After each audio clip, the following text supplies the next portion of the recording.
So this lecture will look at the slew rates of various op-amps. The last two lectures we looked at how the DC currents in an amplifier limit the highest rate at which capacitors can be charged or discharged under large signal transient conditions.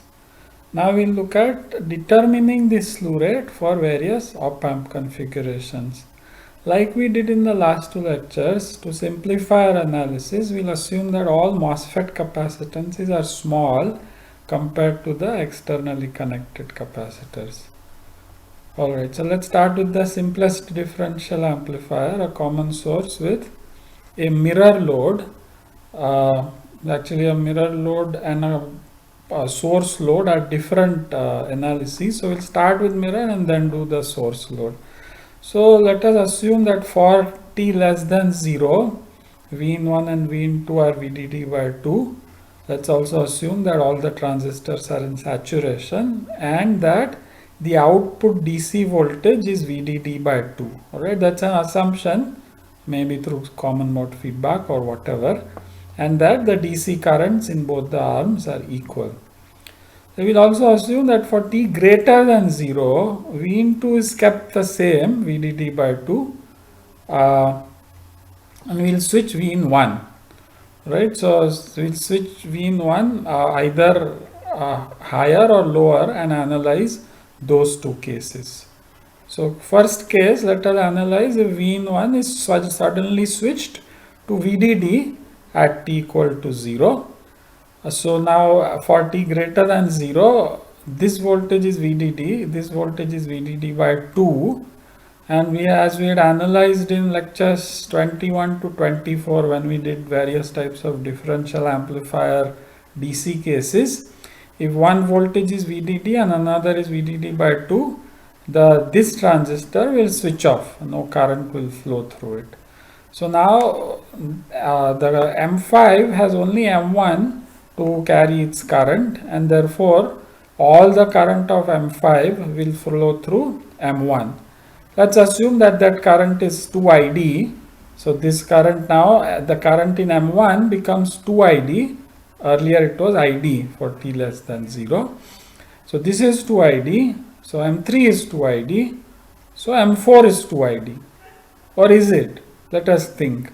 Is M4 first of all on? Right, because if M2 is off, does M4 stay on? And the answer is it does as soon as the switching occurs. So at t equal to 0 plus, the output voltage, which was VDD by 2 for t less than 0, will continue to be VDD by 2 because the capacitor will not allow it to change instantaneously. So this voltage is VDD by 2. This voltage is VDD. So M4 has a source drain voltage across it, and to keep it in saturation, therefore it will mirror the current of M3. So M4 will carry 2ID, and that 2ID will charge the capacitor. And so the slew rate for this case is so dVO dt, which is I over C. So the current is 2ID divided by CL. So the positive slew rate, that is the output voltage increasing with time, is 2ID by CL. Now there is an assumption I made while making all these statements, is that when M2 turns off and M1 carries 2I, the assumption is that M5 stays in saturation. Is that assumption correct? The assumption is correct because if Vin1 goes higher, Vs will only go higher, it will not go lower. Is that correct? Well, that is a little, okay, that's not the absolutely correct statement, but in this circuit, if Vin1 goes to VDD, Vs is not going to go so low as to put M5 in triode. Right, and therefore as long as M5 is in saturation, the 2ID continues to flow here through M1, M3, M4 and to CL. So that gives the slew rate. Alright, let's look at the case when Vin is switched to 0. So if Vin is switched to 0, of course M1 switches off. No current flows in M1. If no current flows in M1, then nothing flows in M3, nothing flows in M3, nothing flows in M4, because there is no bias for M4 to carry any current. Now let's see what happens here. V in 2 is still VDD by 2. This current is, okay, is this current 2ID? For this to be 2ID, Vs has to be greater than the overdrive of M5. Now when M1 switches off, what happens to Vs? This gate source voltage, if for t less than 0, this gate source voltage was causing a current ID in M2. Now for t greater than 0, the gate voltage is the same, but if M2 has to carry twice the current, then the source voltage has to decrease. Therefore, the source voltage will decrease such that the gate source voltage is higher and it can support 2ID. If we assume that Vs decreases but still keeps M5 in saturation, then this 2ID will flow through M2, and that 2ID will flow through Cl also, or flow out of Cl, and it will discharge Cl because of that 2ID, and then the slew rate will be 2ID over Cl. If M5 goes into triode, then this is not correct. Alright, so that I am leaving as an exercise for you. It's a good homework question. It is also a good test question.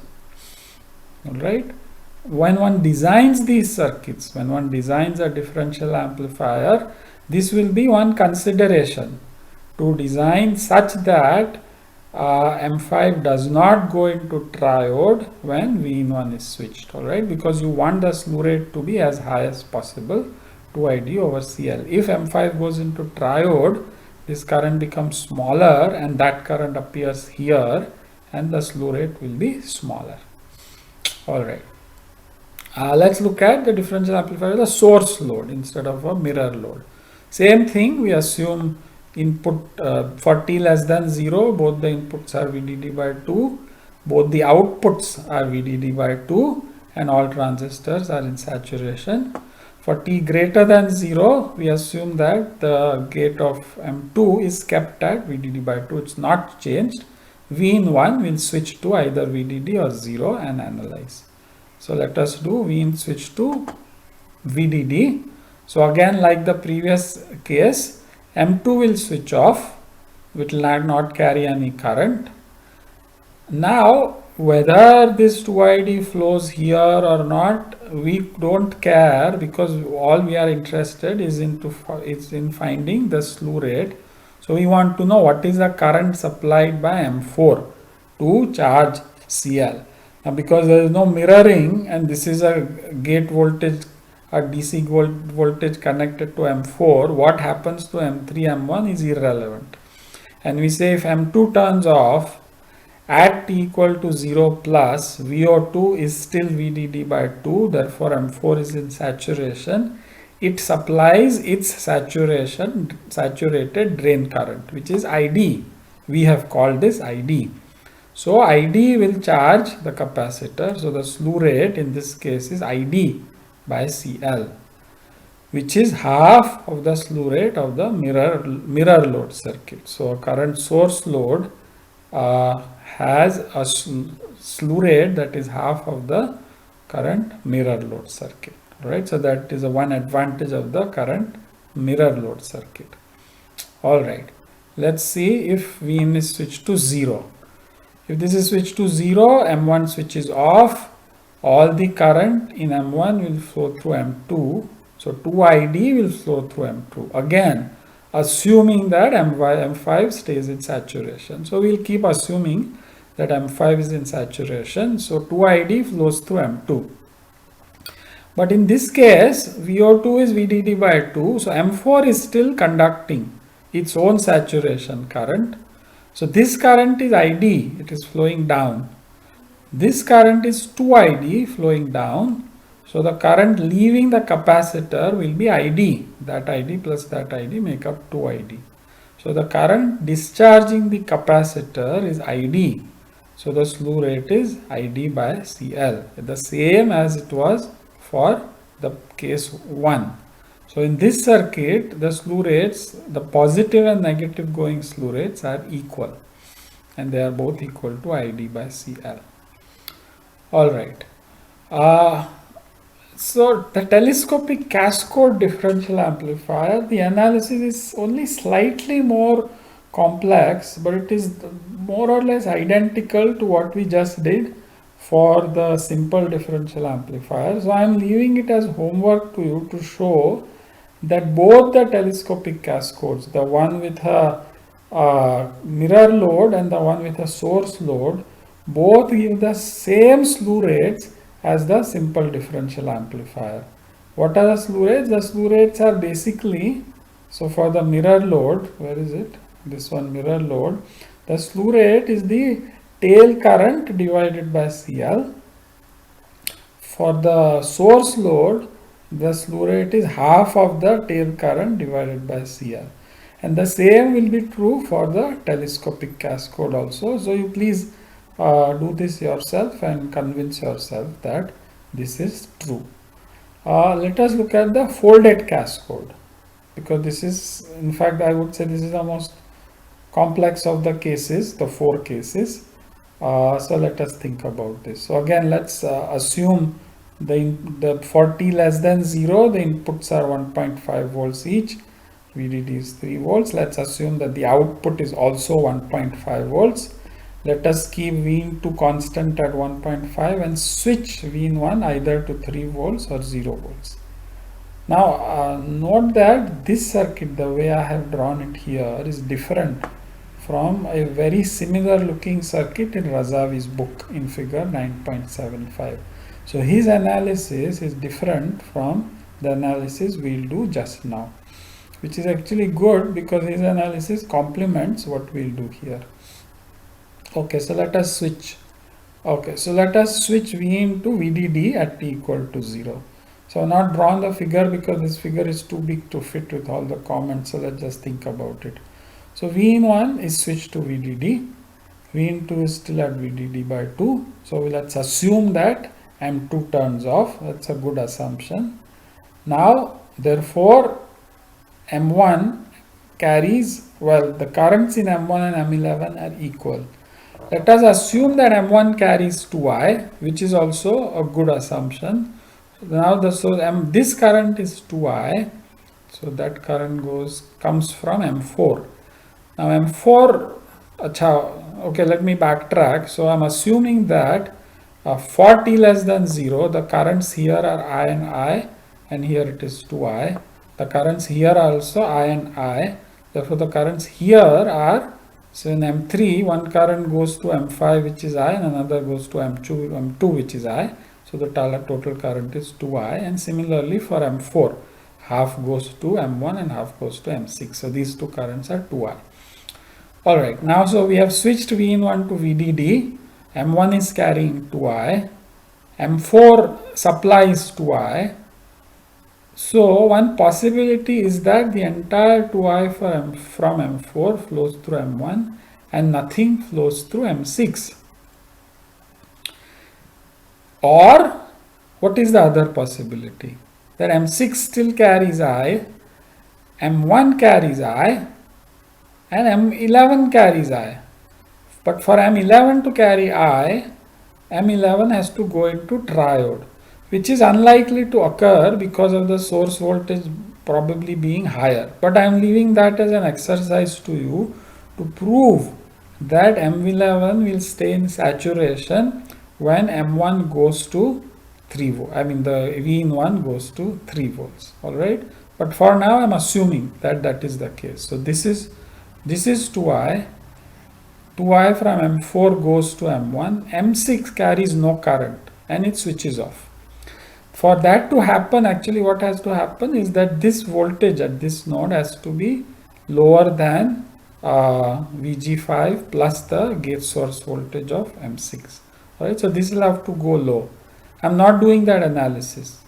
So I'm leaving it to you to do the analysis to show that this will go low enough so that M6 turns off. Alright. So M6 turns off. So this current is 0. What happens here, this side? So this is still 2I. M2 has turned off. So the entire 2I from M3 will flow through M5 and through M7, M9. And that 2I will get mirrored to M8 and 10.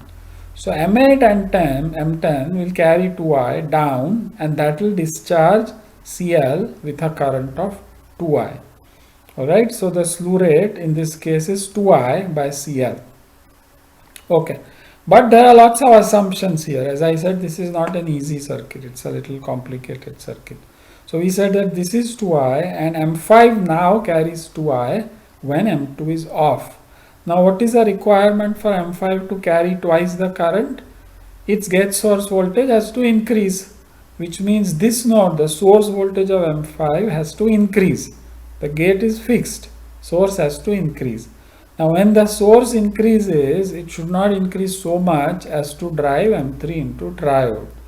Alright, so that is an assumption. I am making the assumption that M3 does not go into triode when M5 carries 2I. Similarly, when M7 and M9 carry 2I, their gate source voltage increases, which means that this node voltage and this node voltage both are increasing. That should not drive M5 into triode either. Alright, so these things will come out only when we put numbers and check that these assumptions are true. You do it yourself.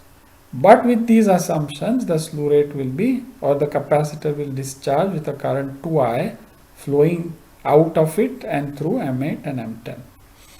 Alright, let's look at the next case when V in 1 is switched to 0. So V in 1 is switched to 0. Let us go back to the circuit. So if this is switched to 0, M1 switch is off. M1 switch is off. The entire 2I from M4 will flow through M6. Alright, that's one thing will happen. This 2I of M11 will flow through M2.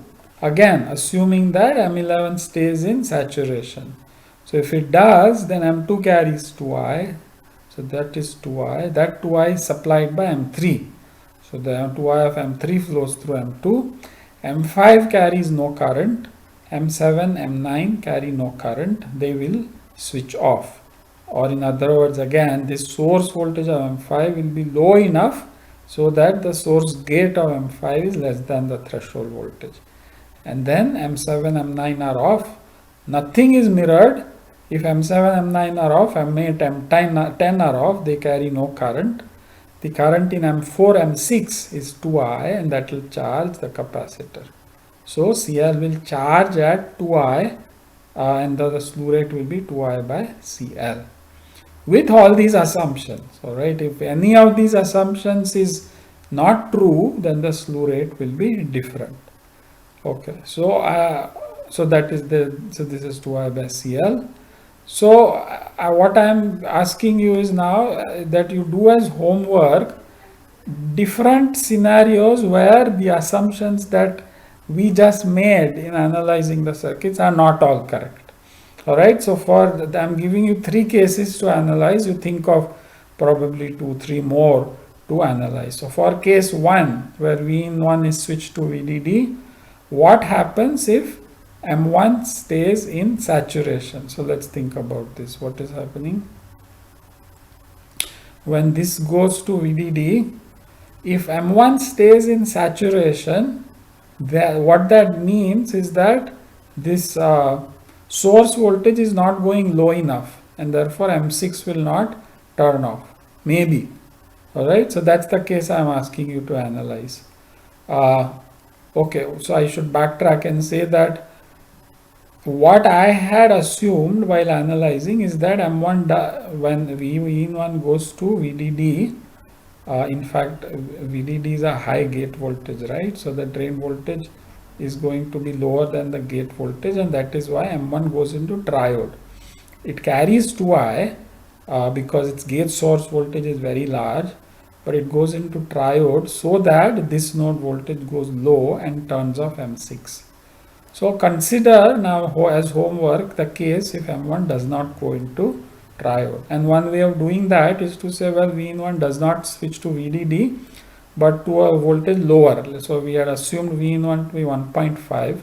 So let us say it switches to 2 volts or 2.5 volts or something high enough, but not so high. Okay, high enough so that M2 turns off, but not so high as to drive M1 into triode. All right, that's one thing I want you to study. The other is if V1 goes to 0, then consider the case that M2 does not go into triode. So in our analysis, implicitly we had assumed that M2 goes into triode. So suppose it doesn't. All right, so consider that case. And the third case is in my circuit. So this circuit we had assumed that this is 2I and this is also 2I, and that came about because we assumed that this is I and this is also I. But suppose this current is greater than this current. All right, then what happens? So then the current in M11 will be greater than the current in M3. All right, because no, wait, what am I saying? Yeah, 11 is greater than 3, 4. Correct. 11 is greater than 3, 4. Then what happens? All right, so consider that case also. All right, so that is the end of this lecture. So I am actually finished with slew rate. Next lecture we'll consider a little more of input common mode range. We'll talk a little more about it, and we'll talk about power supply rejection ratio. These are the last two topics in chapter 9.